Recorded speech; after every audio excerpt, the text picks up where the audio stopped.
graças em nome do Senhor Jesus Cristo,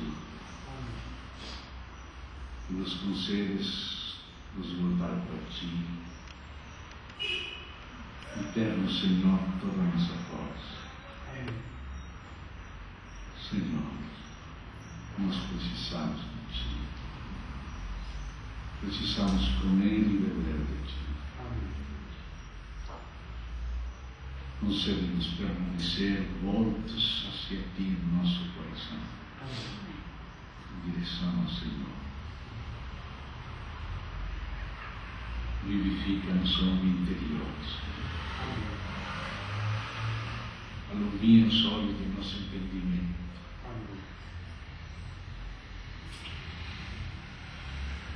E atrai-nos para Ti, Senhor. Nós precisamos permanecer dentro de Ti. Só o Senhor é o nosso lugar de repouso, nosso lugar de destino, nosso fundamento, nossa vida, nossa proteção. Senhor, nós não merecemos estar aqui. Nosso Senhor nos trouxe. O Senhor foi bondoso conosco. Concede-nos agora permanecer na Tua presença de todo o coração. Fala-nos, Senhor, a Tua palavra. Abre, Senhor, a Tua palavra para nós, para que amemos mais a Ti,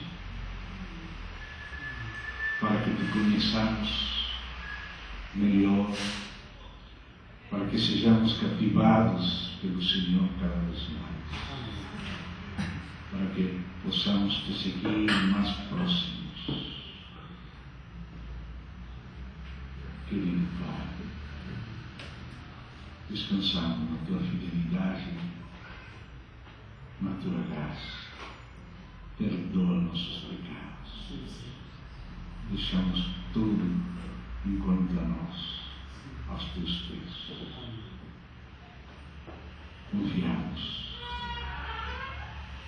em Ti, no sangue do Teu Filho amado, no Teu Santo Espírito, em nome do Senhor Jesus. Amém. Vamos abrir, irmãos, em Mateus, capítulo 5.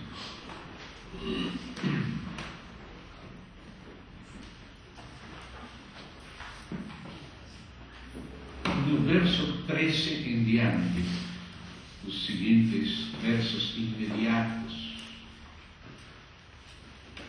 que nos falam três figuras que usou o Senhor para comparar seus discípulos. E é interessante que, ainda que está incluído cada um dos discípulos, que ele está falando aqui não é somente para cada um, ou seja, que não é suficiente que cada um de maneira individual seja fiel. Algumas das figuras que ele usa aqui não pode se entender a nível individual. Ele vai usar três figuras para comparar seus discípulos: a figura do sal, a figura da luz e a figura da cidade estabelecida sobre o monte. Todas elas falam do que o Senhor quer fazer. Justamente hoje pela manhã estávamos conversando no bairro acerca da letra de um cântico que falava da igreja invisível. Essa foi uma doutrina que surgiu na época da Reforma, porque naquele tempo se falava da igreja estatal, praticamente, que ela pessoa que nascia em um país ficava adscrito à religião do príncipe. Isso foi o arranjo, aquele pacto, aquele acordo de Westfália, a chamada Paz de Westfália, então, para parar as guerras de religião. Então, se alguma pessoa morava, por exemplo, na Dinamarca, e o príncipe da Dinamarca era luterano, então a Dinamarca era luterana. Então, aqueles países do norte ficaram luteranos, outros como Espanha, Portugal, Itália, ficaram católicos romanos, porque a religião era do príncipe. Inglaterra ficou anglicano somente por estar na Inglaterra. Então, a religião, o Estado, a igreja, estava tudo misturado e não se sabia realmente quem era um verdadeiro cristão e quem não. E por isso surgiu aquela doutrina da igreja visível, que era aquela que estava junto com o Estado, oficial, institucional, e a igreja invisível, que era verdadeira, mas não se sabia quem que era verdadeiro, quem que era falso, e se usava equivocadamente aquela parábola do trigo e do joio, como se o joio estivesse também na igreja. Mas quando lemos cuidadosamente a palavra do trigo e do joio, e vemos a interpretação própria que o próprio Senhor Jesus Cristo fez, quando ele fala do campo, onde o Senhor semeou o trigo, e o inimigo semeou o joio entre o trigo, o próprio Senhor Jesus Cristo disse que esse campo era o mundo. O campo é o mundo. O Senhor semeou os filhos do rei, que é o trigo, no campo do mundo. E entre o trigo, mas no campo do mundo, o inimigo, enquanto os homens dormiam, os que tinham que cuidar, dormiam, o inimigo semeou o joio no campo, mas como o trigo estava também no campo, ficou o joio no meio do trigo. Mas o campo é o mundo, disse o Senhor, não a igreja. Mas se fazemos igual mundo e igreja, então vamos ter que separar. Alguns não sabemos quem que é, quem que não é, então vamos ter que falar de igreja invisível. Mas na Bíblia, a palavra igreja nunca está acompanhada com esse adjetivo invisível. A igreja tem o objetivo de ser visível. Na luz tem que estar um candeeiro, que é visível. Uma cidade assentada sobre um monte, para todos ver, é visível. Então, o Senhor vai usar estas três figuras a continuação: da sal, da cidade sobre o monte e da luz, para nos mostrar o que se espera do efeito da influência na sociedade por parte da igreja. Então ele começa falando assim, desde o verso 3. 5:13 de Mateus. Vós sois a sal da terra. Claro que esse vós pode ser cada um, mas tudo juntos é muito melhor. Como ontem lembrávamos aquele dito popular que uma golondrina não faz verão, mas todas juntas já faz. Amém? Então vamos deixar que esta palavra vós vai além somente de cada um e nos junte a todos os discípulos. Amém? Vós sois o sal da terra. Ora, se o sal vier a ser insípido, como lhe restaurar o sabor? Para nada mais presta. Que frase séria! Para nada mais presta, senão para ser lançado fora, ser pisado pelos homens. Muitos irmãos têm nos procurado entender o que quer dizer o Senhor com sal, E aí temos que ver quais são as coisas que o sal realiza. Uns têm visto que o sal preserva da corrupção. Outros têm visto o aspecto que o sal traz sabor às coisas, que sem um pouco de sal ficariam simples. O sal dá sabor. Também uma propriedade do sal é despertar a sede. E poderiam outros irmãos ir descobrindo outras propriedades, até medicinais do sal. E todas elas podem falar para nós, de fato falam. Na primeira parte, quando o Senhor diz que nós somos o sal, dando a entender que nós temos que preservar a sociedade na qual nos vemos de se corromper mais rapidamente. Eles, por causa de não ter o Senhor, vão se corrompendo. Já de fato nasceram corruptos, porque todos os homens nascemos na corrupção. Nascemos dispostos para pecar e morrer. E a sociedade está feita por toda a somatória dos homens. Mas o Senhor colocou os discípulos, colocou a igreja no meio do mundo. Ele falou: Pai, eu não tirei eles do mundo, mas eles não são do mundo, mas eu enviei eles ao mundo. Nós temos uma missão que cumprir no mundo. E de fato Deus ama o mundo. E Cristo morreu por todo o mundo. E Deus quer que todos sejam salvos e venham ao pleno conhecimento da verdade. Então a igreja tem esse trabalho no meio do mundo. Deus está interessado no mundo porque Deus ama o mundo. E Ele colocou a igreja para preservar o mundo de se corromper mais rapidamente. Esse é o trabalho do sal. Se coloca a carne, os peixes bem salgados, e então duram mais, são preservados durante mais tempo. Esse é um trabalho que nós temos que cumprir. Por isso fomos enviados ao mundo. Não fomos feitos monges solitários, ermitaños lá no deserto, ainda que podes ter alguns irmãos ter esse chamamento.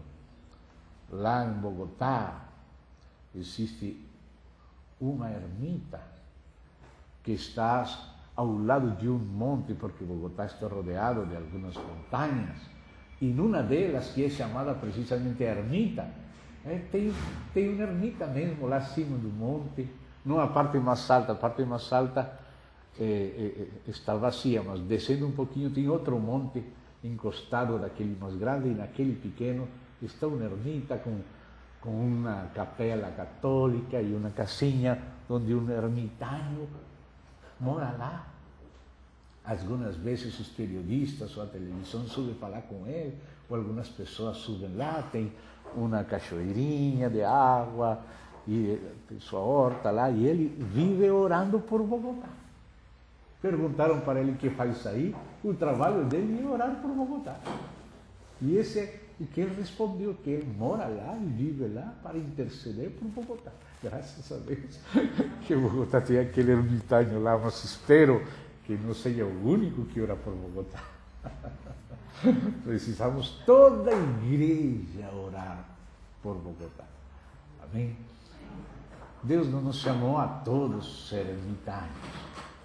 Pode ser que alguns irmãos, especialmente naquela época de Constantino, quando o Estado e a igreja começaram a se misturar, o que está significado naquela palavra Pérgamo, muito casado, muito misturado, e o mundo entrou na igreja e a igreja entrou no mundo de uma maneira errada. Então veio aquela confusão. Era normal que houvesse um pêndulo, um grupo de irmãos que fossem para o outro extremo, de sair da sociedade, ir para o deserto, alguns solitários, outros edificando comunidades, mas nos desertos ou nos lugares isolados, aqueles monges. Era como uma espécie de equilíbrio para a mistura daqueles que se misturaram na política. Não estou falando que necessariamente um irmão não pode ser político. A política em si é neutral. Se pode ser médico, se pode ser advogado, se pode ser engenheiro, por que não pode ser um vereador também? Por que não pode ser um secretário da Fazenda como Erasto? Erasto, que era um companheiro, cooperador de Paulo, era tesoureiro da cidade de Corinto. Graças a Deus que as finanças da cidade foram confiadas nas mãos de um irmão. Então, a sociedade precisa de pessoas honestas, de pessoas fiéis, que se ganhem na confiança da gente, de maneira que sejam amados, sejam reconhecidos pela sua conduta. Paulo fala para Tito que Deus busca um povo zeloso de boas obras. E essas obras podem ser de cada um dos membros do povo, mas pode haver obras boas do próprio povo, obras coletivas do povo, ao serviço da gente.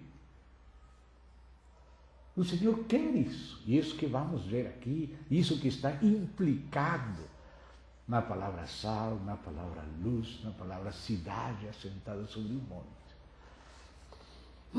Então, o sal tem que preservar da corrupção. Então, que bom ter cristãos precisamente nos lugares mais propensos à corrupção. Eu não acho, pessoalmente, mal algum que irmãos que sejam fiéis e que estejam juntos e em equipe orando possam participar, assim como Erasto, por exemplo, era o tesoureiro da cidade de Corinto. Era uma pessoa tão confiável que o próprio Paulo andava com ele, enviava ele. Eram pessoas de confiança, pessoas que fizeram as coisas de maneira irrepreensível, como fez Daniel. E os que queriam pegar Daniel em alguma coisa não conseguiam encontrar nada, porque ele era irrepreensível. Deus precisa irmãos e grupos de pessoas, como povo, que sejam irrepreensíveis na sociedade, que estejam participando das coisas, parando a corrupção. O que acontece, por exemplo, se a sociedade decide aprovar o aborto e nós deixamos matar os meninos nos ventres das suas mães sem parar isso? Não estamos impedindo a corrupção, estamos deixando eles avançar. E se permitimos leis contra a natura, contra a palavra de Deus, e vamos permitindo que a mentalidade que está contra Deus vire legal, e os que pensam conforme a Deus virem ilegais. E nós mesmos permitimos isso, porque nós agimos como sal. A função do sal é parar a corrupção. É uma das funções do sal, parar a corrupção. Estar aí, todo mundo está fazendo piadas sujas, o cristão não vai rir da mesma maneira que ele, vai ficar sério. Todo mundo vai se dar conta, aí vai ser luz. Porque quando uma pessoa é correta diante de nós e faz as coisas certas, se converte em luz. Os outros já se dão conta, já quando essa pessoa está, já olham um para o outro, olham para ele, podem se rir de trás, mas já frenam um pouquinho. Já não vai fazer aquelas piadas, já não vão contar com essa pessoa para fazer alguma coisa errada, corrupta lá no escritório, alguma corrupção, porque tem alguém freando eles, parando eles, que às vezes, até hoje que já algumas sociedades que foram praticamente edificadas no Evangelho, em certos tempos, ainda que as gerações posteriores se afastaram do Evangelho, mas ficaram, pelo menos parece que os polícias internos. Tem sociedades onde você não precisa do polícia de fora, você já tem um polícia dentro. Tem sociedades que é tão comum desobedecer as normas, mas outras sociedades que cresceram com o exemplo dos cristãos, até hoje guardam aquelas formas. E ainda que são só formas, pelo menos está parando a corrupção. Eles não vão cruzar um semáforo fora, vão parar, vão esperar que cruze. Mas em outras cidades tem um caos, como Bogotá, por exemplo. Olha o que aconteceu uma vez na Alemanha. Um pastor latino-americano, e para não envergonhar nenhum país, vou deixar só latino-americano, ficou envergonhada toda a Latinoamérica por salvar um insurgente.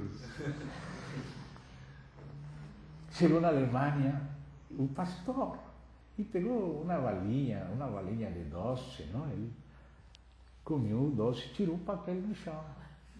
E veio detrás dele um senhor alemão, pegou aquele papel, correu, senhor, isto caiu de você. E devolveu o papel na mão do... Que vergonha, tinha que ter sido o contrário, é verdade? Que vergonha, aquele papel assim. Você entende, irmãos, que o Senhor não somente quer que nos preparemos para uma vida futura, o qual é verdade, nós temos que viver em função do futuro. Mas a palavra de Deus não somente nos fala como ir para a glória de Deus, como ir para o céu, nos fala também como ser cidadãos. E não só a nível pessoal, sino como povo. Porque como povo podemos fazer coisas que isoladamente não podemos fazer. E o Senhor fala, vós sois a sal, a luz daquela cidade. Agora, quando fala a outra parte do que significa sal, do que faz o sal ademais de preservar, o sal dá sabor, dá sentido. Olha a diferença do que o mundo tem que falar. Fala muito, mas tudo vazio. Termina o espetáculo e o próprio palhaço fica melancólico. O próprio palhaço, é a famosa história do palhaço que fazia rir todo mundo e ele vivia uma vida muito melancólica e foi consultar o médico contra sua melancolia e o médico aconselhou ir visitar aquele palhaço, não sabendo que era aquele pobre melancólico.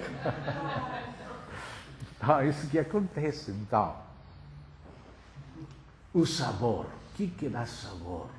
Que dá sentido a vida? Que diferente essa igreja reunida, pesquisando na palavra de Deus, orando a Deus, animado, com sentido na vida. Tem pessoas que não sabem para que vivem, só estão passando tempo, ajedrez, dominó, cartas, telenovelas, que eu falo telebobelas.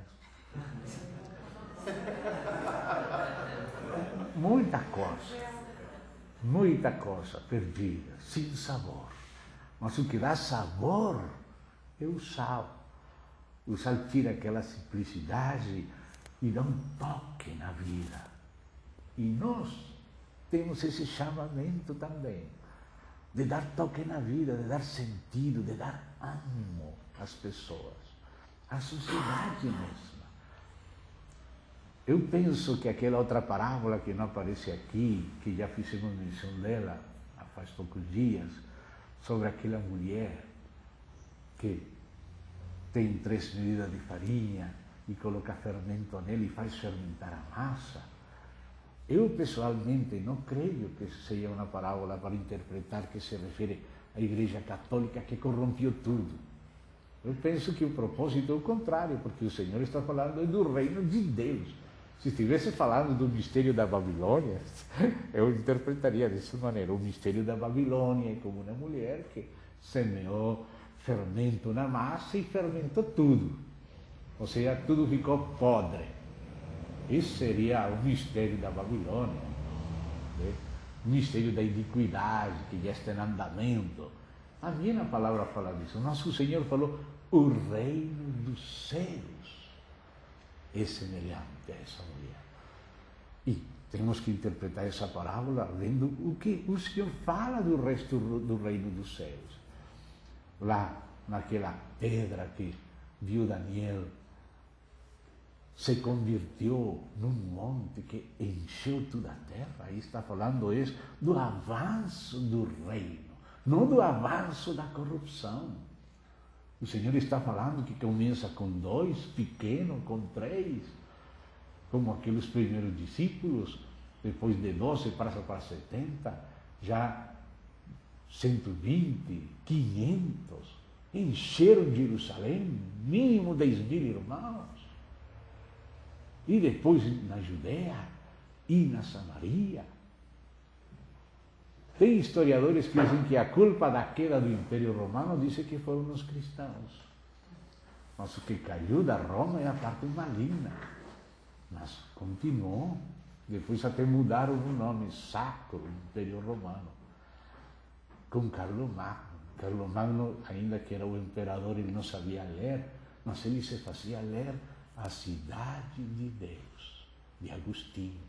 Agostinho escreveu aquele livro que é um clássico até da literatura, A Cidade de Deus. E Carlomagno se fazia ler aquele livro, que é grossão.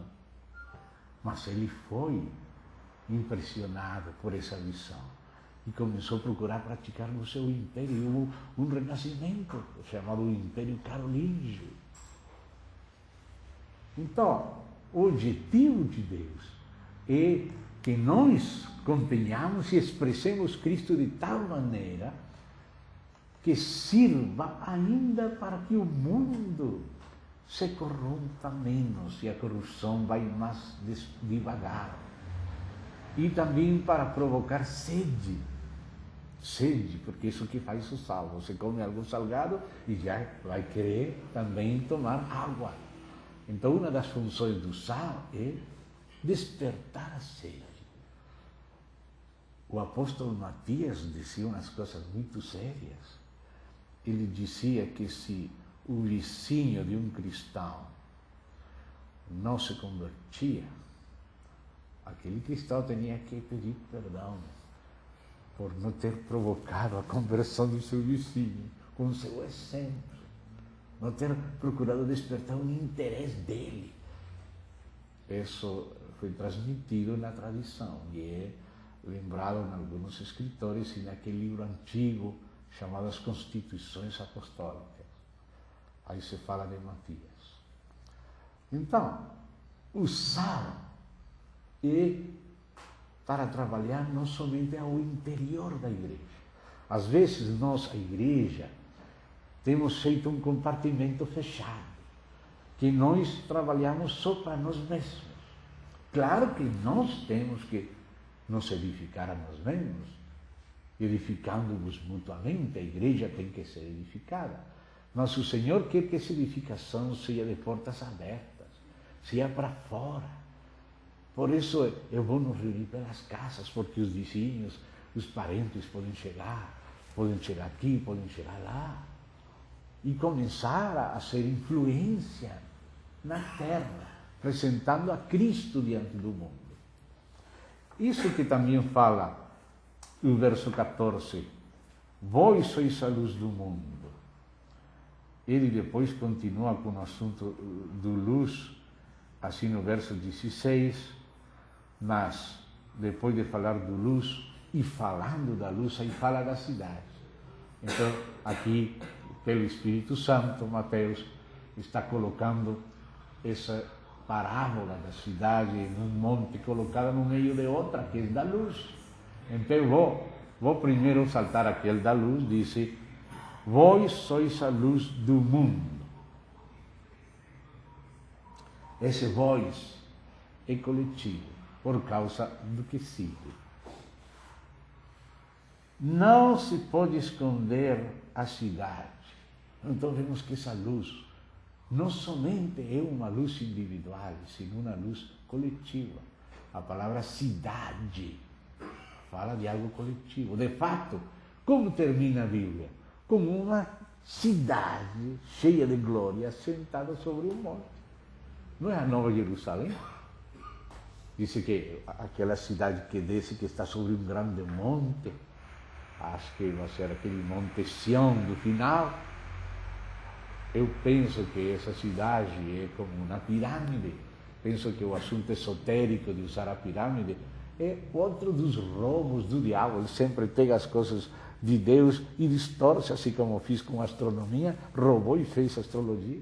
A mensagem que fala de Cristo, agora começa a falar de horóscopos e coisas nécias e predeterminismos. É o diabo roubando a água do moinho do Senhor para o moinho dele. E por isso ele fez a pirâmide dele, né? Aquela pirâmide famosa dos Illuminati e tal, que não vamos falar dela, vamos falar da outra, da original, da cidade de Deus. A mesma medida de longitude, de comprimento, de altura, ou seja, largura, comprimento, altura. Duas figuras têm essas características. O cubo e a cidade. Mas como colocar uma rua num cubo? Fica um pouco mais fácil numa pirâmide, porque vai descendo como rampa. Porque a Bíblia não fala das ruas, senão da rua da Nova Jerusalém. Então aquela rua pode descer numa pirâmide, assim está o trono, debaixo do trono sai o rio, e o rio vai pelo meio da rua. Então aquela rua como uma rampa vai descendo do bairro alto para os bairros baixos. Nossos bairros baixos ainda são Nova Jerusalém, graças a Deus. E no meio daquela rua, aí vai descendo o rio. E a árvore da vida também desce com a rua e desce com o rio, porque diz que a árvore da vida está ao lado e lado do rio. Tem uma árvore que está em dois lados, é uma videira. Jesus falou que ele é a videira, que nós somos os ramos, os pâmpanos. Então, aquela cidade expressa realidades espirituais, mas as realidades espirituais estão também materializadas no ambiente no qual moram os redimidos, que têm também corpos redimidos. Não são só espíritos, são integrais.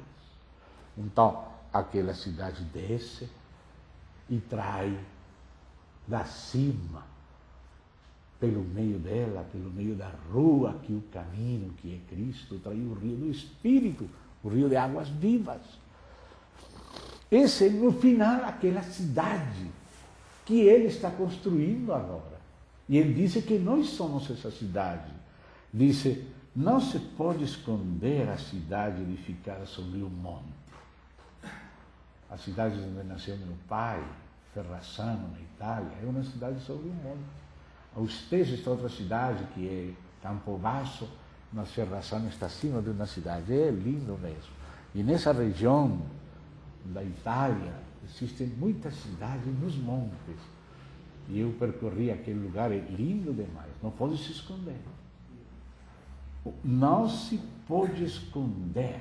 Por isso estávamos falando no início que esse assunto de igreja invisível parece que não concorda com o objetivo do Senhor, um dos objetivos. Porque certamente nós temos que alumiar para o próprio Senhor. O candeeiro era para o Senhor. Nosso Senhor faz que alumia a todos os que estão em casa. Por isso, depois vai falar, continuando misturando as duas coisas. Não se pode esconder a cidade edificada sobre um monte. Nem se acende uma candeia para colocá-la debaixo do alqueire, mas no velador. Ligniam é a palavra que aqui foi traduzida velador, mas que tem uma tradução mais exata, que é candelabro. Então é muito interessante que o Senhor está falando da luz no candelabro. Ele, primeiramente, Ele mesmo é a luz. Ele falou, eu sou a luz do mundo. Aquele que me siga não andará em trevas. Mas ele agora fala dos discípulos. Vocês são a luz. E onde que essa luz é colocada? No candelabro. E disse, e alumia a todos os que se encontram na casa.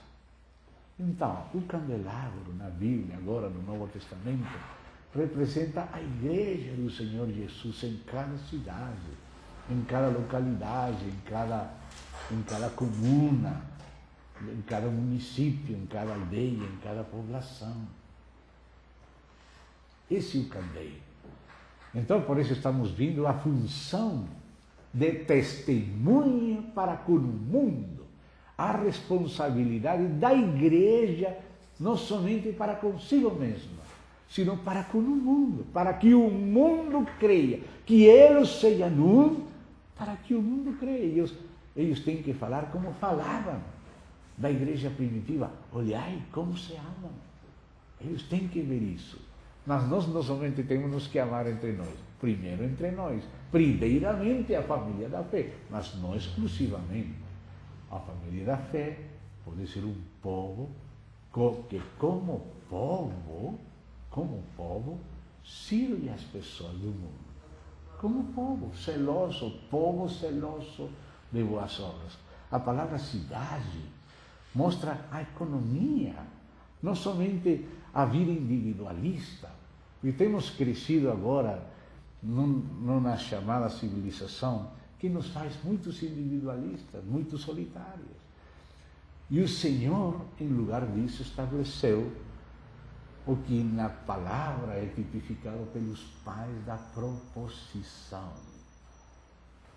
Os pais da proposição eram feitos de trigo.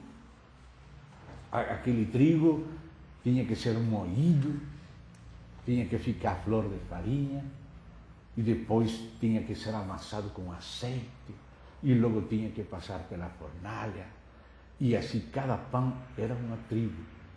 Eram 12 pães, 12 tribos, em 2 fileiras. Número 6, número da humanidade do homem. Número 2, número de testemunha para a humanidade. Cada tribo era uma torta, um pão da proposição. E essa palavra não é propiciação, é proposição, que é diferente de propiciação.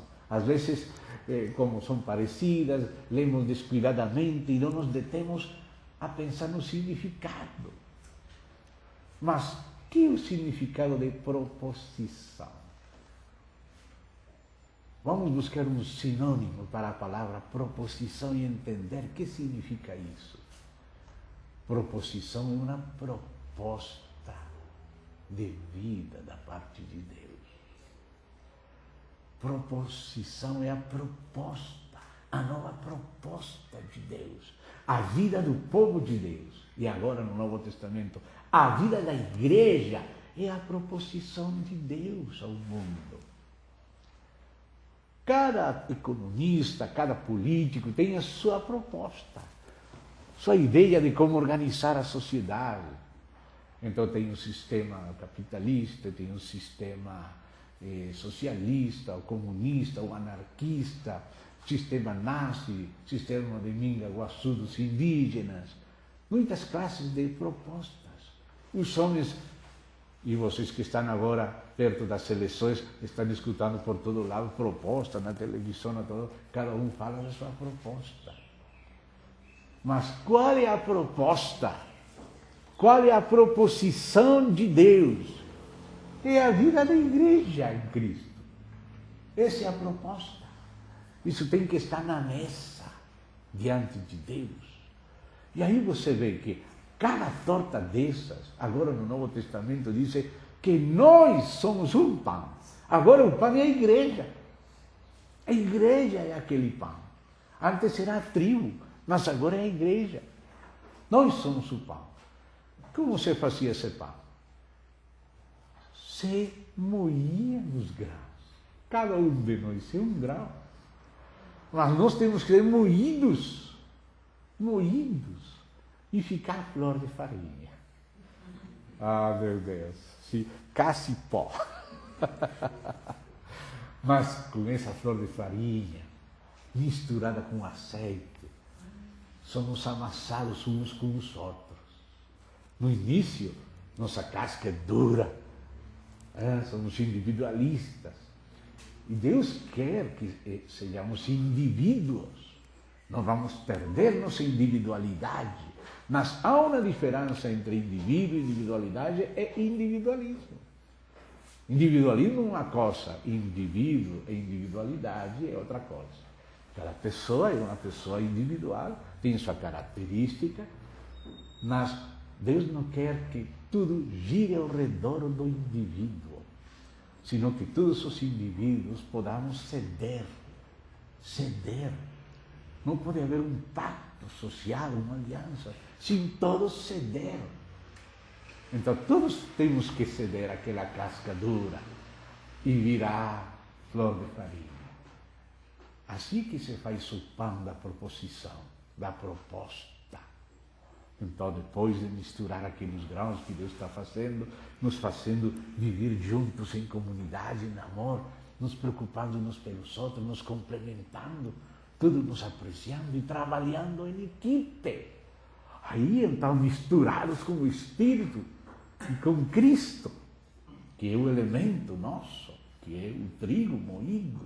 Mas ele falou de que esse trigo moído que era ele, que não queria ficar sozinho, nós somos o resto dos grãos de trigo que nascimos dele. Nós também temos chamamento de ser moídos, de perder a vida de nossa alma, de nossa egolatria, de nosso egoísmo, para aprender a conviver em Cristo e no Espírito. Flor de farinha misturada com azeite. Mas a sua moída já dói. A amassada também dói. Eu não sei se você tem visto os que fazem pães, que bate mesmo, amassa mesmo. E às vezes com aquele moinho passa como se fosse uma patrola e vai passar. Oh, meu Deus, não é fácil ser amassado também. Então, primeiro moídos, segundo amassados, terceiro forneados. E terceiro passar pelo forno. Você lembra que fala lá em Oséias, Deus fala de uma tribo e disse o seguinte daquela tribo. Disse Deus de Efraim. Efraim foi um pão não virado. Você é como uma pessoa está fazendo um pão e tem que virar o pão, senão vai ficar queimado de um lado e cru no outro lado. Pensou que aconteceu com Efraim. Era um pão não virado, como um bolo que não foi colocado devidamente para cozinhar equitativamente em todos os lugares, como aqueles frangos que dão voltas para cima e para baixo, às vezes estão no céu, às vezes estão nas brasas, mas assim fica cozinhado bem. Tem que estar dando voltas, subindo e descendo, essa é a maneira de cozinhar o frango, e assim também o bolo e o pão, não? Então Deus faz isso conosco. Às vezes estamos numa situação e vem uma mudança. Vem uma mudança, como o Senhor falou de Moabe, que ele tinha ficado sempre repousado e por isso o cheiro dele e o sabor dele não mudou, mas que ele ia passar de copo em copo, de vaso em vaso, até fazer mudar Moabe.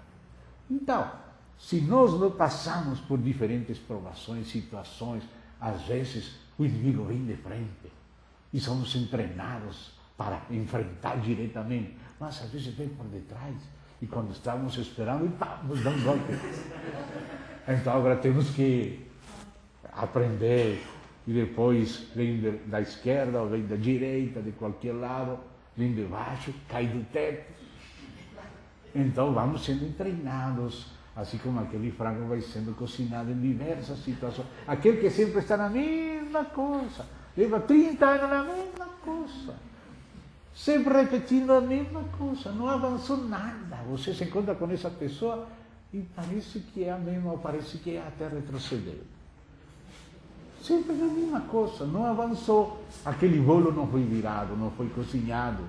Então o que acontece? Vai ficar cru em muitas coisas e queimado em outras.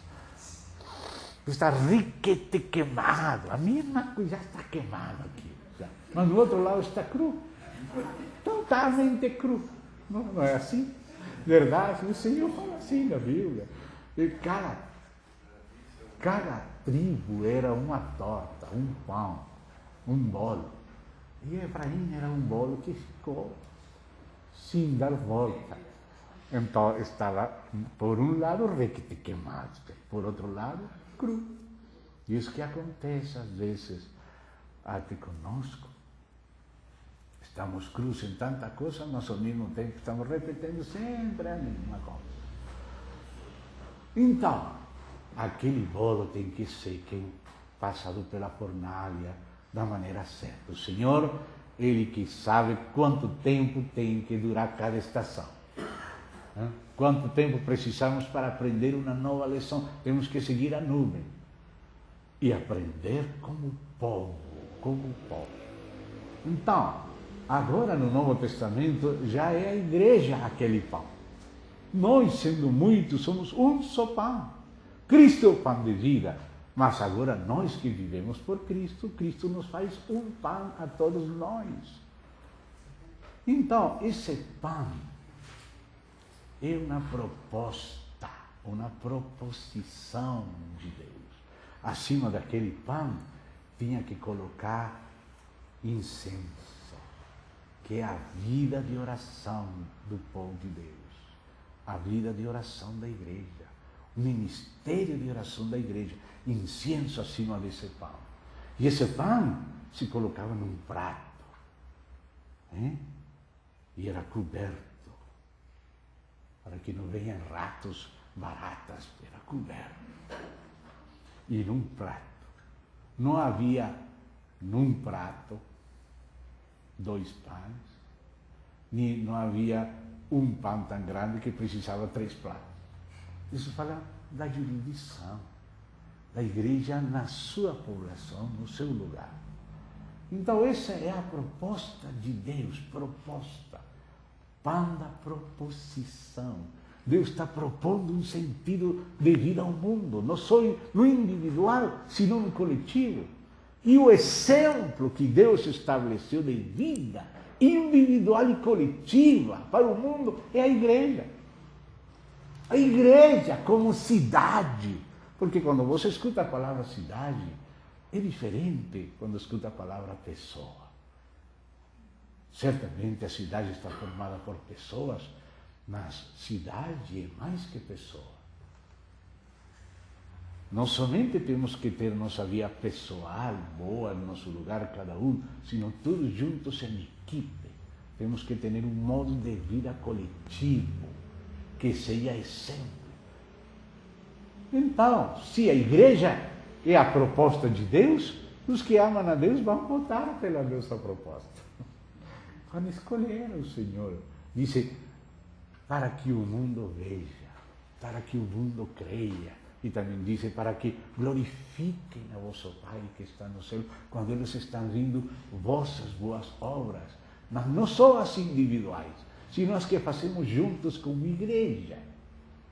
Porque é uma cidade que é toda uma administração coletiva, que é sobre um monte, como será a Nova Jerusalém. Porque isso que Ele está fazendo de nós, Ele está nos preparando para ser a Nova Jerusalém. E esse preparo é primeiro na era da igreja. E então continua no milênio e continua no novo céu, na nova terra, na Nova Jerusalém. Mas tudo começa aqui. Ele já está falando, vós sois a luz do mundo. Vós, cada um e todos juntos. Não se pode esconder a cidade edificada. Edificar cidade. Amém? A restauração começa com o indivíduo lá em Jerusalém, ou na própria Babilônia, mas que tem coração em Jerusalém, Daniel, Ezequiel, vindo, o que Deus deseja. Mas depois, alguns saem de lá e começam com o altar, os fundamentos, a edificação, vem aquela etapa de altar. Mas altar sobre sua base, porque altar havia nos montes, Se sacrificava nos montes, mas o Senhor quer que se sirva no altar. E o altar tem a sua base, a consagração das pessoas é no altar. Mas o altar não pode ser colocado em qualquer lugar. O altar é colocado na casa de Deus. Lá é o lugar onde oferecereis vossos holocaustos, como fala Deuteronômio 12 do santuário único. Não adorarás em qualquer lugar que vieres, debaixo de toda árvore, em qualquer monte, senão lá, onde eu colocarei o meu nome. Lá oferecereis vossos holocaustos. Lá levareis vossos dízimos.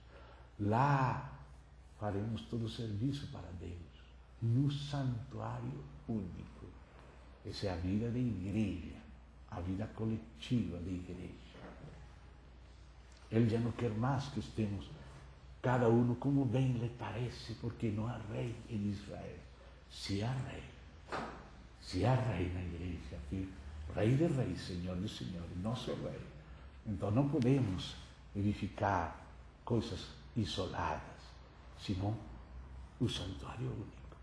Aí servir coletivamente, no corpo, porque aquele santuário único onde ele colocou seu nome no Filho. Então, servir no santuário único é primeiro servir em Cristo.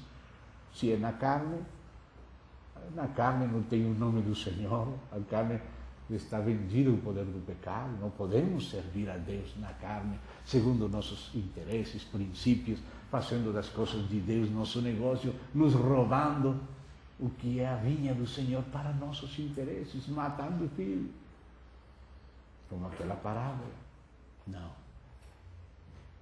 Ele é o dono da vida. Então temos que servir a Ele, servir em Cristo. Então, se é em Cristo, tem que ser em Espírito. Né? E se é em Espírito, o Espírito nos batiza num corpo. Essas três coisas são representadas pelo santuário único: servir em Cristo, servir em Espírito e servir na comunhão própria do corpo. Aquela comunhão cristocêntrica, espiritual, bíblica e inclusiva de todos os filhos de Deus, que somos membros do corpo. Então, aí oferecereis vossos holocaustos, vossos sacrifícios, aí levareis. Ou seja, esse é o santuário único. Aí o altar está na base. Mas depois do altar estar na base, vem a fundamentação, com louvores. E logo aparece Josué, filho de Josadac, e Zorobabel. Josué comparado com um tição de fogo que está debaixo da cinza. Tudo se queimou, tudo virou cinza, porque o diabo sempre está procurando apagar tudo, que todo vire cinza. Mas debaixo da cinza, quando o diabo estava aí para acusar Josué, e Josué mesmo tinha coisas de verdade para ser acusado, tinha vestes sujas, mas o Senhor repreendeu a Satanás e disse: não é este um tição arrebatado do incêndio? Javé te repreenda, Satanás. O filho falou que o pai repreenda Satanás. Javé te repreenda. Falou Javé, enviado por Javé, no capítulo 2, o filho do pai. E então, aí começou a vestir de vestes de gala a Josué e colocou aquela mitra de santidade e o fez um varão simbólico junto com os outros que estavam lá para representar a restauração da casa de Deus. Aquela etapa de Josué, alguns lugares estão como se fosse na primeira etapa, na etapa de Daniel, de Ezequiel, que ainda está na Babilônia, almejando por Jerusalém, mas Jerusalém ainda nem é visitada. Mas outros já estão na visita de Jerusalém, no começo do altar, estabelecendo o serviço no seu lugar certo, na base própria. E outros já estão na etapa do tição sendo acendido de novo, tirando toda aquela poeira ou toda aquela cinza para começar a acender, despertar o espírito, pegar fogo e ânimo de novo, e Zorobabel com a plomada na mão, construindo. Amém?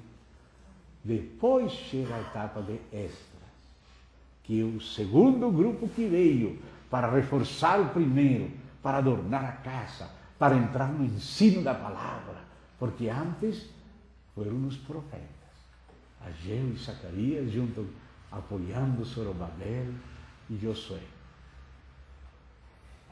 É como se fossem Zorobabel e Josué, aqueles que despertou o Espírito, eram aqueles chamados, um do sacerdócio, outro do governo, chamados para ir, como se fosse o ministério apostólico, e depois viram apoiados por Ageu e Zacarias, o ministério profético, e depois por Esdras, o ministério de ensino, de mestre. Noutra etapa, edificando, adornando a casa. Mas depois vem a etapa da cidade. Porque a casa não é tudo. A casa, como o tabernáculo, as tribos se ordenavam ao redor do tabernáculo. Da casa saía a glória para ordenar a vida inteira. Todos os aspectos da vida de Israel tinham que ser inspirados desde a casa. A casa recebia a glória de Deus e a vontade de Deus para a vida. E as tribos inteiras agora eram pão de proposição. Deus queria que Israel fosse essa proposta de vida para o mundo. Isso que Deus queria. E é o que Ele quer da igreja agora. Então tem uma etapa que passa da casa para a cidade. Já Esdras fala da casa, mas o livro de Neemias fala da cidade. E aí começa a se levantar muros.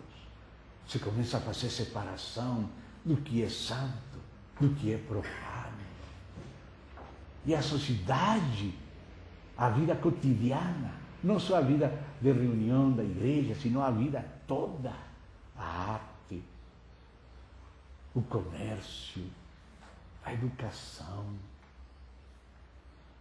a política, a administração, a ciência, a cultura, começa a ser permeada, fermentada pelo Evangelho. Nós não podemos viver para dentro da igreja só. Nós temos que saber que uma etapa que sigue depois da casa é a cidade. E a cidade faz separação. Então, nossos filhos vão chegar na escola e vão começar a mostrar macaquinhos que vão virando homens e vão praticar meditação transcendental, olhando tais filmes de Aladim, a lâmpada maravilhosa, introduzindo ocultismo, evolucionismo. E nós tranquilos. Não vamos ficar tranquilos, vamos escrever uma carta, vamos estar nas reuniões da Associação de Pais de Família, vamos falar, vamos dizer, e se não, vamos fazer um colégio nosso, com professores dos nossos. Porque agora o que recebíamos na igreja tem que ser aplicado na educação de nossos filhos.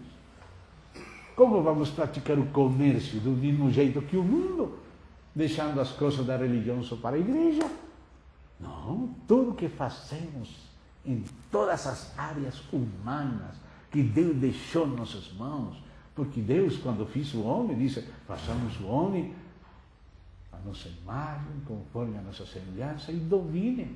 O homem tem que cultivar, tem que guardar, tem que espalhar a civilização de Deus.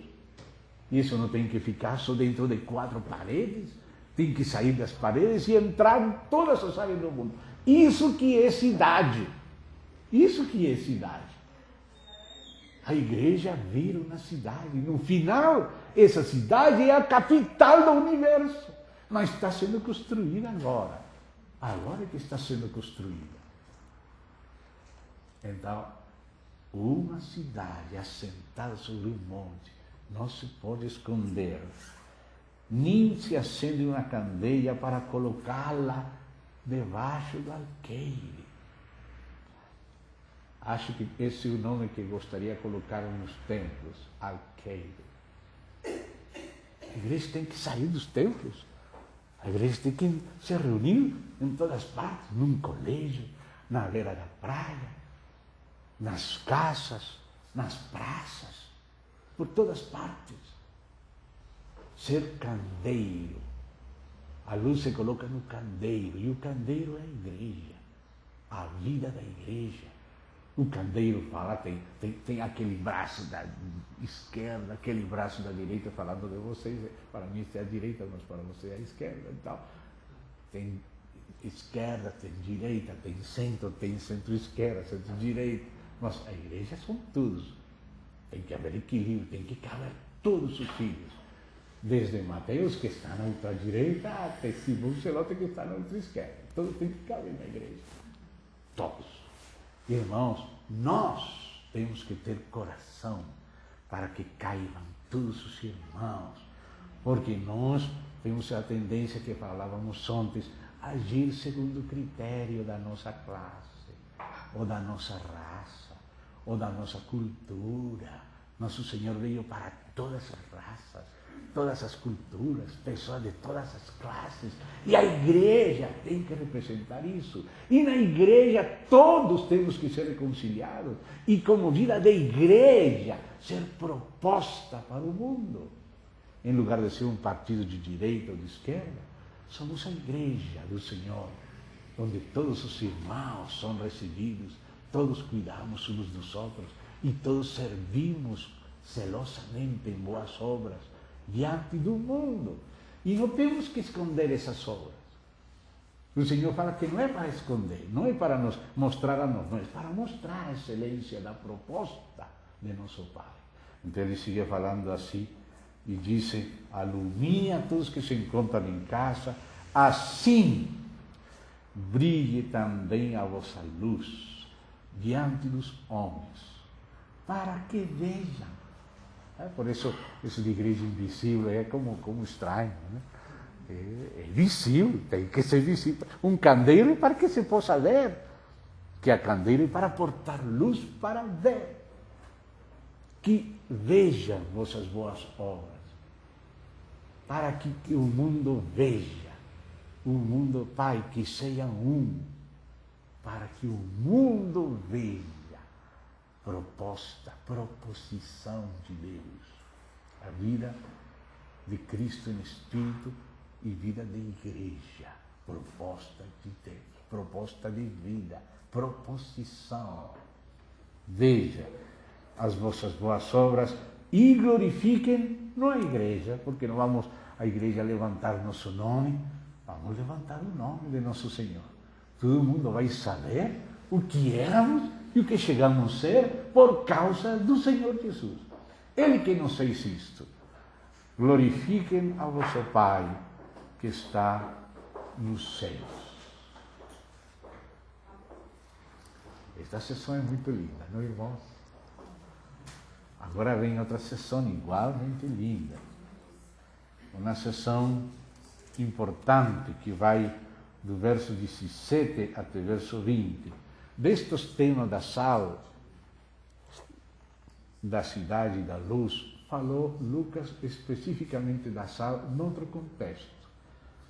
Ou seja, essa mensagem da sal foi dada também por Cristo em outro lugar, em outras situações. Qualquer pregador ambulante, como era o Senhor Jesus, às vezes repetia seus temas em diferentes lugares, com outras associações, e isso é o que ele fez. Amém? E por isso Lucas coloca o contexto do ensino sobre a sal diferente a este de Mateus, e o mais provável por causa de que esse mesmo ensino foi dado também pelo Senhor Jesus em outra ocasião, em outro contexto. Mas agora voltando ao contexto do Sermão do Monte, segundo Mateus, voltando a esse contexto, que não tem paralelo em Lucas, mas que é importante. Diz do verso 17 até 20 do capítulo 5. Vou ler primeiro tudo de maneira direta e depois vamos voltar a associar com outras passagens da Bíblia. Porque aqui o Senhor está enfrentando a heresia contrária à heresia do legalismo. Porque as heresias sempre estão nos extremos, ou vão para um lado ou vão para o outro lado. Então, Paulo, nas epístolas dele, às vezes tive que tratar com a heresia do legalismo, às vezes com a heresia do gnosticismo. Colossenses, por exemplo, ele fala contra o legalismo judaico e contra o gnosticismo, que são heresias contrárias. Marcion seguiu uma linha de gnosticismo que separou ao Deus do Antigo Testamento do Deus do Novo Testamento, pensando que o verdadeiro Deus era o Pai de nosso Senhor Jesus Cristo, mas que o Deus dos judeus, ele era anti-judaico, antissemita, era um demiurgo, uma potestade inferior que pensou que era Deus e enganou os judeus. Então Paulo não tinha nada a ver com os judeus, Marcião não tinha nada a ver com os judeus e só pegou o Evangelho de Lucas e fez alguns cortes que tinham relação com os judeus e pegou só as cartas de Paulo e fez alguns outros cortes que tinham ligação com os judeus e esse foi o Evangelho segundo Marcião dos gnósticos. Uma heresia diferente. Mas Paulo denunciava também não só a heresia dos gnósticos, sino a heresia dos legalistas. Pessoas que queriam que as pessoas dependessem da lei para se justificar diante de Deus. Que para ser salvos tinham que se circuncidar, tinham que guardar toda a lei de Moisés, e senão não poderiam ser salvos. E a salvação dependia das obras deles, da justiça própria deles. E isso fala tão claro Paulo nisso. Mas ao mesmo tempo, houve outros, como disse Pedro e o próprio Paulo, e vamos ver, que mal entenderam as palavras de Paulo e convertiram em libertinagem a graça de Deus. Lutero chamou essa heresia contrária do legalismo de antinomianismo, porque a palavra nomos quer dizer lei. Então, a heresia contrária do legalismo, que é impor a lei como base de salvação, foi a heresia do antinomianismo, como se Deus não tivesse nenhum uso mais da lei que fazer, e como se a lei não fosse boa, como se nós pudéssemos desobedecer impunemente a lei porque estamos debaixo da graça, como se a graça fosse permissão de pecar. Então esse é o outro extremo, a heresia antinomiana. Então essa heresia é tratada aqui pelo Senhor Jesus Cristo, nesta passagem que vamos ler e que tem relacionamento com aquelas outras passagens de Paulo, de Pedro, de Judas, do próprio João. Então, diz aqui, Mateus 5, 17 a 20, falando o Senhor Jesus Cristo. Não penseis, ou seja, como quem disse, previndo, não vai interpretar mal a Paulo, hein? Como muitos interpretavam mal, dizendo, façamos mais para que venham bem. Não vai interpretar mal a Paulo, não. Paulo falava, perseveraremos no pecado para que a graça abunde? E em nenhuma maneira, porque a graça não é só para perdoar, a graça também é para libertar, a graça também é para regenerar, para renovar, nos fazer filhos, nos fazer membros do corpo, nos fazer instrumento de justiça. Tudo isso é obra da graça também. Não só nos perdoar, porque o perdão não é licença para pecar. Mas às vezes, nossos cristãos mal entendemos Paulo, e como ele falou, que não estamos debaixo do regime da lei, sino debaixo do regime do Espírito, e que agora estamos debaixo da graça e não debaixo da lei. Achamos que estar debaixo da graça quer dizer ter licença de pecar. Ele nunca falou de licença de pecar. Filhinho, vos escrevo para que não pequeis. Se algum tivesse pecado, graças a Deus, temos advogado. Mas ele ensina também que o amor a Deus é guardar os seus mandamentos. Este é o amor a Deus, guardar os mandamentos. Se os mandamentos não são gravosos, antes era impossível para a nossa carne obedecer à lei. Era antes, nós agora nascimos para magnificar a lei, não só para obedecer. O Senhor magnificou a lei. As exigências do Senhor são mais altas que aquelas da lei. Cumprem a lei, vão à lei, porque a lei falou assim, mas ele falou mais sério, mais estritamente, só que a lei só mandava, não supria. Agora o Senhor supre. Agora o Senhor falou assim que no primeiro pacto Israel não obedeceu a Deus. Então o Senhor falou um novo pacto e disse, agora eu vou fazer duas coisas. O novo pacto tem essas duas coisas, do sangue e do Espírito. Do sangue, não me vou lembrar mais dos seus pecados, das suas transgressões, vou colocar eles no mar do esquecimento. Mas eu vou pôr o meu Espírito em vós. Não somente eu vou perdoar vossos pecados sempre, sempre, sempre, sempre, para que pequem tudo o que queiram. Não, mas sim. Eu vou pôr o meu Espírito e eu, através do meu Espírito, da lei do Espírito, do que é próprio, natural ao Espírito, eu vou fazer que andeis em meus estatutos.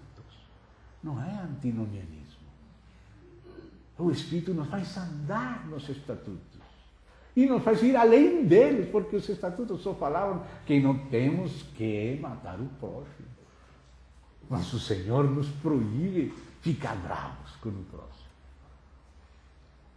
A lei falava que não temos que adulterar, mas o Senhor fala que temos que ser puros até nosso olhar. As mulheres, e seguramente as mulheres saberão como interpretar esse verso para elas. Ou seja que a lei foi magnificada, mas não como um mandamento. Porque o Novo Testamento também tem um mandamento. Um novo mandamento os dou. Mas não veio só mandamento, veio suprimento. A lei mandava o paralítico se levantar, mas não ajudava ele a se levantar. E o Senhor também manda, se levanta, mas o Senhor levantava. Quando ele se levantava pela fé, o Senhor o levantava. Ele, na fé, fazia o jeito de se levantar porque cria, e o Senhor ressuscitava ele, e o paralítico era levantado. Mas o Senhor ele não falava, eu te levanto, ele falava, se levanta. Porque tinha que exercitar a fé, usando a sua vontade na fé. Usando a sua vontade na fé. Porque a vida espiritual verdadeira é fé e vontade. Essas são as duas claves. Fé é para começar, mas para aproveitar, o Senhor diz, se quiser ser meu discípulo, se nega a si mesmo, toma sua cruz, mas tem que ser tomada e me siga. Então a pessoa tem que crer, se levanta. Se quiser ser discípulo, tem que querer. Antes, temos o querer, mas não o fazer. Isso que é o próprio do velho homem.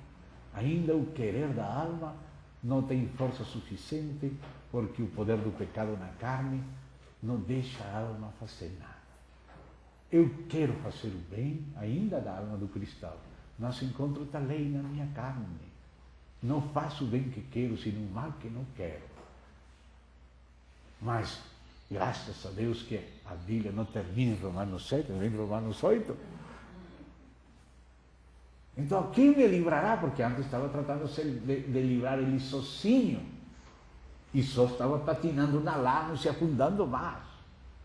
Mas agora diz, graças dou a Deus por Jesus Cristo. Amém? E depois no capítulo 8 fala, porque a lei do Espírito de vida. Não fala só o Espírito, senão a lei do Espírito. Porque cada criatura tem uma lei. Tem uma programação de funcionamento. No ADN do gato está como o gato vai funcionar, como vai maujar, como vai fazer. Tudo já está programado na lei dele. A galinha vai fazer como galinha, vai pôr o ovo, vai agir como galinha, porque está programada no ADN dela, na lei da vida, da sua natureza. Mas agora, assim como as criaturas têm uma natureza, o próprio Espírito tem também uma natureza, a natureza divina. E ele também tem uma lei dentro dele. E a lei do Espírito é fazer sempre o que agrada a Deus. Ele glorifica sempre a Cristo. E ele foi, como dizer, vamos dizer, falando assim com todo respeito e entre aspas só, programado para agradar a Deus. Não somente existe o Espírito, sino que no Espírito que pela fé temos recebido, existe uma lei. Ele sempre vai agir segundo sua natureza. O Espírito sempre vai ser puro, o Espírito não vai gostar do pecado, o Espírito vai glorificar a Cristo, o Espírito vai conduzir a Deus, porque essa é a lei dele. Se ele se move, sempre se moverá assim. E você recebe o Espírito, e disse Jesus, será em vós como água que salta para a vida eterna. Brota. A inspiração brota conforme essa lei. E diz, a lei do Espírito de vida em Cristo Jesus me livrou da lei do pecado e da morte que está na minha carne. Enquanto era débil na carne, agora Deus nos livrou. Não que a lei do pecado não existe mais na carne. Não foi isso que a palavra diz. Que a carne melhorou um pouco depois que nascemos de novo. A carne não melhorou. Nós recebemos algo mais forte que o poder da carne. A lei da gravidade sempre está aí. Nosso foguete pode chegar na Lua, ou em Marte, ou em Plutão, porque tem combustível, que tem uma lei maior, mas com mais força que a própria gravidade. E aquele combustível enfrenta e livra do poder da gravidade, não porque ele desapareceu, mas livra desse poder da gravidade por meio do combustível. E ele vai para cima. E assim também, a lei do Espírito, como combustível, nos livra da lei do pecado e da morte na nossa carne, que é como a lei da gravidade. Não quer dizer que a gravidade foi desligada. A gravidade sempre está aí. Mas fomos livrados porque recebimos um poder maior. Um poder que venceu a morte e ressuscitou. E ascendeu sobre todo o poder. E esse Espírito tomou toda aquela vitória de Cristo, todo aquele botim do valente e trouxe para nós. E agora a lei do Espírito em nós. Deus coloca seu Espírito e nos faz andar. E nos faz andar segundo Cristo. E Cristo falou, ouvistes que foi dito isto, mas eu vos digo algo mais. E agora no Novo Testamento nós temos Cristo para ir além da lei. Quanto mais para ter em conta os mandamentos grandes e pequenos da lei. O que o Senhor vai falar aqui não é para dizer que nos justificamos pela lei. Porque Ele mesmo falou, separados de mim nada podeis fazer. Mas permanecei em mim, e eu em vós, e levarei muito fruto.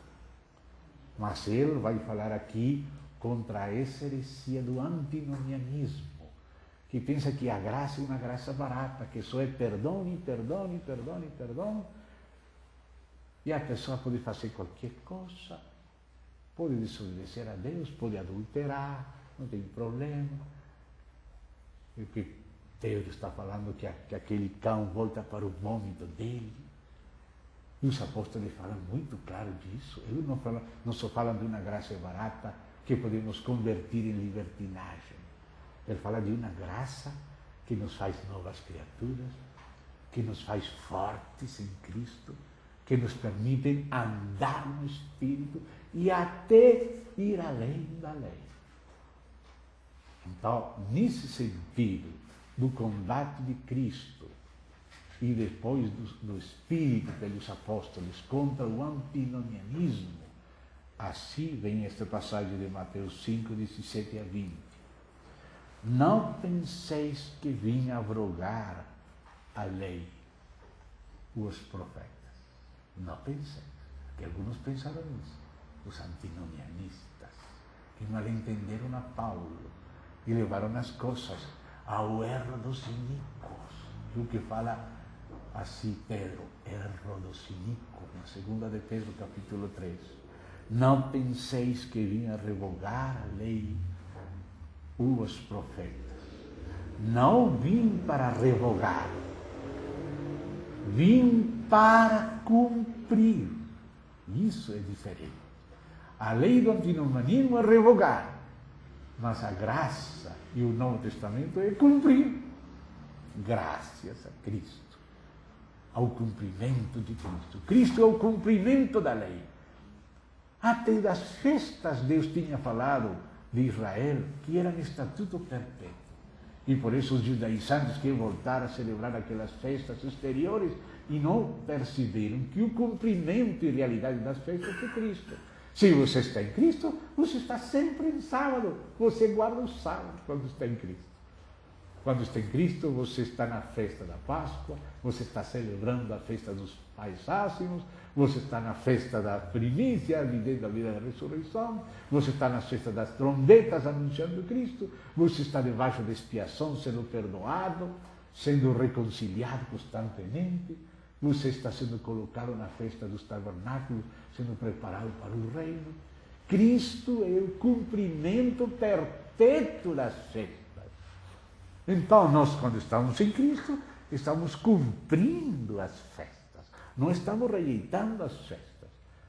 Estamos cumprindo elas. Estamos cumprindo o sábado. Porque nosso sábado é Cristo. Esse é nosso sábado. Então, diz aqui, não vim para revogar, vim para cumprir. Porque em verdade vos digo, em verdade, até que o céu e a terra passem, ou seja, ainda este primeiro céu e esta primeira terra, que só vão passar depois do milênio para o juízo do trono branco, só aí vão passar. Em verdade vos digo, até que o céu e a terra passem, nem um i ou um tio jamais passará da lei até que tudo se cumpra. Aquele, pois, que violar um destes mandamentos, posto que dos menores, e assim ensinar os homens, ensinar contra os mandamentos de Deus, ainda que seja pequeno, disse o Senhor Jesus, será considerado mínimo no reino dos céus. Aquele, porém, que os observar, ainda os mínimos mandamentos, só porque Deus gostou disso e foi expressado na lei, agora o Espírito faz a você feliz, você lê agora a lei, como disse Paulo. Você não está usando a lei para judaizar, não está usando a justiça própria para se justificar, você não está se justificando pela lei, mas você está sendo instruído em toda justiça para toda boa obra, que esse é o uso legítimo da lei, nos instruir em justiça para toda boa obra. Ou seja, que o Espírito cumpre a lei, como está escrito em Romanos 8. Lá naquele capítulo, quando fala a lei do Espírito de vida, me livrou da lei do pecado e da morte, aí disse que o Espírito de vida cumpre a justiça da lei. Então, nós não podemos malentender a Paulo. Temos que entender bem a Paulo. Paulo está no mesmo Espírito de Jesus no mesmo espírito de Pedro, de Tiago, assim também está Paulo. Porém, aquele, que os observar e ensinar, esse será considerado grande no reino dos céus. Primeiro, observar. Neste caso, observar não é ficar olhando de longe, não. Aqui observar é obedecer. Aqui observar no sentido de obediência. E ensinar. Esse será considerado grande no reino dos céus. Porque vos digo que, se a vossa justiça não excederem muito a dos escribas e fariseus, jamais entrarei no reino de Deus. E esta é o que se chama no Novo Testamento palavra de justiça. Em Hebreus, você vai, que começa falando dos primeiros rudimentos, mas diz que eles já tinham que ser mestres e ficaram sempre meninos, enquanto a palavra de justiça. A palavra de Deus tem palavra de graça e palavra de justiça. Tem coroa de vida e tem coroa de justiça e de glória. E esta justiça não é somente a da justificação, porque justificação é justiça imputada. Mas o novo homem traz justiça infundida por natureza. A natureza do Espírito é justa. E ele faz de você justo, primeiramente, juridicamente. Mas também faz de você justo porque você é um filho que tem natureza divina. E ela é justa, ela é santa, ela é verdadeira. Não somente no jurídico, mas organicamente, por natureza. Você recebe um elemento novo, um elemento celestial. E desse elemento se espera isto que o Senhor espera. Porque é que só ficamos na parte do perdão dos pecados, na parte da justificação pela fé, da qual nunca vamos tirar. Esse é nosso base de sempre, esse é nosso começo. Nunca viremos diante de Deus, senão pelo sangue do Cordeiro. Essa é a única base pela qual estamos diante de Deus. Nós estamos diante de Deus, não somente somos juridicamente justificados, somos infundidos por seu Espírito, da sua natureza. E essa natureza nasceu numa condição livre. A velha natureza que está na carne é escrava, mas o novo homem é livre. E se é livre, é justo. Não sou justo juridicamente. É justo por natureza. Essa é a nova natureza. O Senhor não somente nos justificou, o Senhor também nos regenerou. Nos fez filhos e filhas que não são nascidos de vontade de carne nem de varão. Então, esse assunto de graça barata, esse deslizar na heresia do antinomianismo que o Senhor aqui está denunciando, que os apóstolos denunciaram em muitos lugares. Paulo fala disso, que acabamos de lembrar. Então vamos perseverar no pecado para que a graça abunde? Em nenhuma maneira. Não vamos perseverar no pecado. Por quê? E aí começa a explicar um capítulo que vem além da justificação. Ele já falou da justificação no capítulo 5. Mas agora no capítulo 6 começa a falar da libertação. Começa a falar de nos considerar mortos ao pecado e vivos. Mas alguns querem seguir se considerando mortos, incapazes, que toda a culpa é de Deus. Se Ele não me dá graça, é por culpa dele. Se eu vou para o inferno, porque Ele me predestinou para lá, o que eu vou fazer? Pobre de eu, tive mala sorte por causa da injustiça de Deus. Não, irmão, Deus não é injusto. Não é assim. Não é assim. A graça não é somente para perdoar. A graça é para regenerar. E a regeneração é para introduzir uma nova natureza e colocar o Espírito que tem uma lei interior que passa para nós. E vem e produz em nós, não somente no ar, em nós, passando através de nós em plenitude de ser e de exercício, produz o querer e o fazer. Como Deus produz o querer? Vem o Espírito e nos inspira e nos dá graça. E diz, agora confiando em mim, contando comigo, você pode se considerar morto ao pecado e ao mesmo tempo pode se considerar em Cristo vivo para Deus e pode se apresentar como instrumento de justiça. Isso que faz a graça, não só perdoar. Por isso Romanos 6 fala disso, saber, se considerar e se apresentar.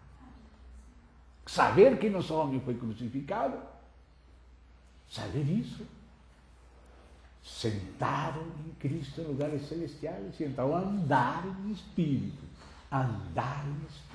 Mas o Espírito que faz? O Espírito comunica a você. O Espírito não vai decidir por você. O Espírito comunica a você o sentir de Deus, a vontade de Deus. E você recebe aquele impulso, aquele desejo que vem do Espírito. E você então diz, Senhor, me ajuda. Conto contigo. Aqui vamos juntos, vou cooperar contigo. Senhor, quer isto? Eu sei que eu mesmo não posso, mas agora posso, porque agora nasci de novo. Em mim mesmo não posso, mas eu já não estou em mim mesmo, fui trasladado a ti, agora estou em ti. E o Senhor está em mim para dar fruto, para produzir, para agir, ou seja, para acrescentar, associar a fé, virtude, realidade. Então agora me considero morto ao pecado, porque ele manda considerai-vos mortos ao pecado em Cristo. E considerai-vos vivos para Deus. Não vai se seguir considerando, pobrecinho. Não, pobrecinho é um velho homem, esse é pobrecinho, mas foi crucificado. O novo homem não é pobrecinho. O novo homem é santo, é puro. O novo homem é justo, é verdadeiro. Porque o homem, Cristo em nós, pelo Espírito, com uma lei do Espírito que nos foi dada para nos fazer andar nos seus estatutos. Então o novo homem é Cristo em nós. Se apresenta não só crucificado, que essa é a metade. A outra metade é, mas vivos para Deus em Cristo. Se apresenta vivos para Deus. Então fala de se apresentar, se oferecer. Oferecer nossos membros como instrumentos de justiça. E essa justiça é a justiça prática, é a justiça aplicada. É o Espírito produzindo o fazer, mas produzindo isso em nós. Ou seja, passando através de nossa pessoa íntegra, incluir a nossa vontade. Esse nós somos nós completos, em plenitude de ser e de exercício. Mas alguns querem tirar a sua parte. Ele produz o querer e o fazer, mas tira na palavra que é nós. Ele produz o querer e o fazer, mas em quem que produz? Em nós. Agora, e por que você não produz? Porque você não se considera morto. E você não se considera vivo. E você não se apresenta em fé. Você não se esforça na graça. Você dá conta? Por isso você não faz essas coisas. Você não evangeliza, você deixa todas essas coisas sem fazer. Porque Deus tem que produzir o querer. E Ele já produziu. Você já recebeu, já está aí dentro. E a lei já está fazendo tudo. Mas Ele produz o querer em você. Você não sai do mapa, você está aí. Você tem que crer, tem que receber, tem que contar com, e essa fé tem que ser ativa, tem que agir em nome dele. Paulo falou, me propus ir para lá. Paulo se propôs.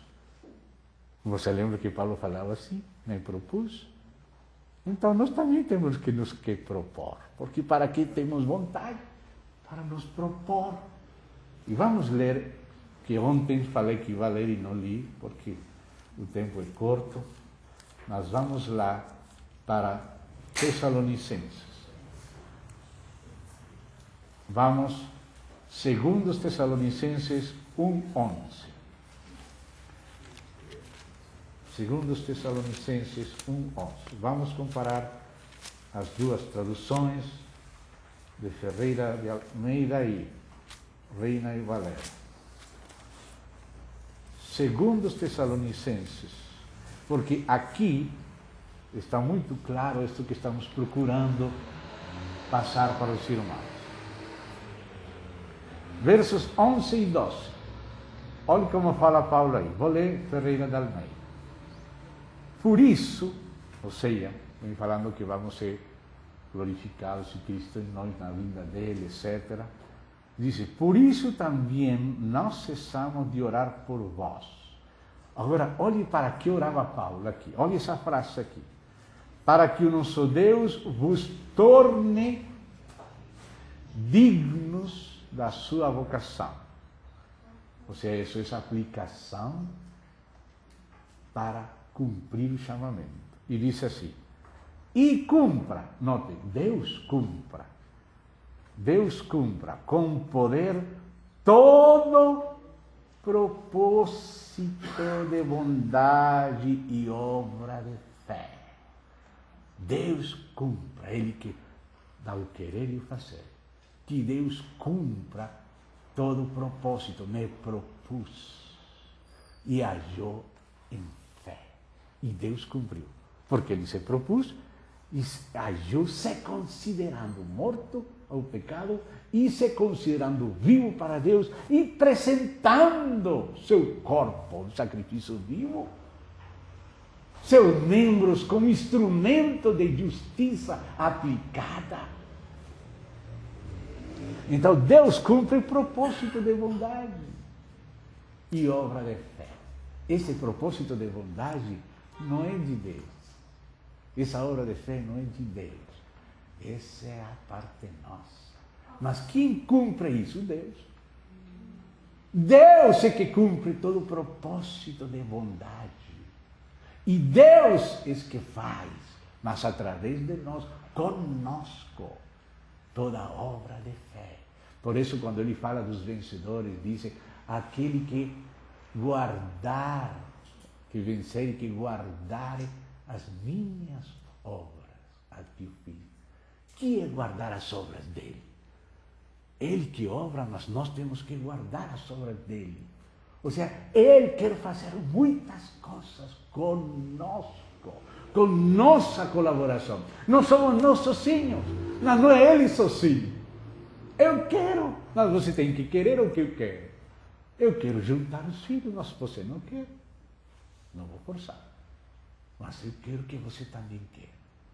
Se você quer, vamos juntos. Maria,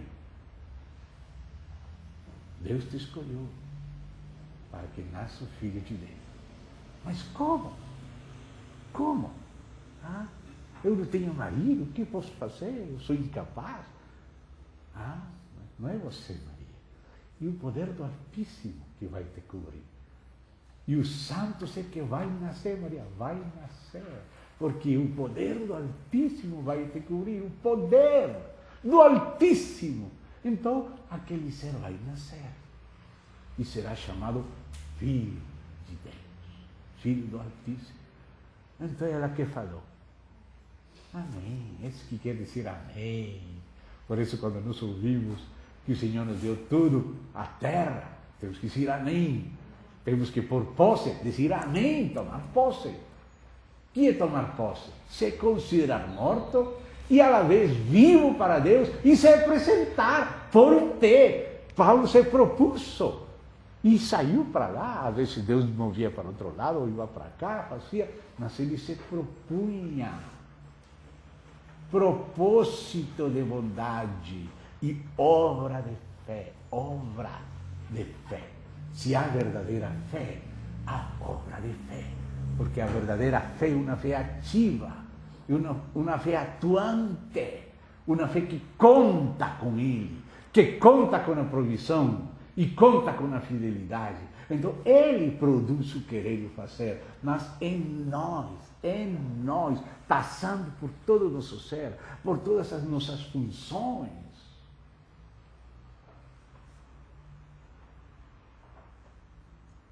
Deus cumpra todo o propósito de bondade. Se você se propõe algo, você conversa com Deus, porque aquela proposta sua foi sugerida no Espírito, pelo Espírito Santo. Que o Espírito Santo sugere, porque ele mora no Espírito. Então ele sugere a você. E quando você recebe aquilo que é uma sugestão do Espírito, a sua vontade, já está dando graça aí. E então, quando você entende o Espírito, você conta com Ele, com a graça, você se conta morto e ao mesmo tempo vivo. Então, aí o Espírito passou a sua alma. Né? E você age, você decide, você se propõe em fé, proposta em fé, obra de fé, obra de fé. Deus cumpra todo o propósito de bondade que Ele sugeriu, Ele iniciou suavemente, catucando você, mas você tem que colaborar como uma noiva.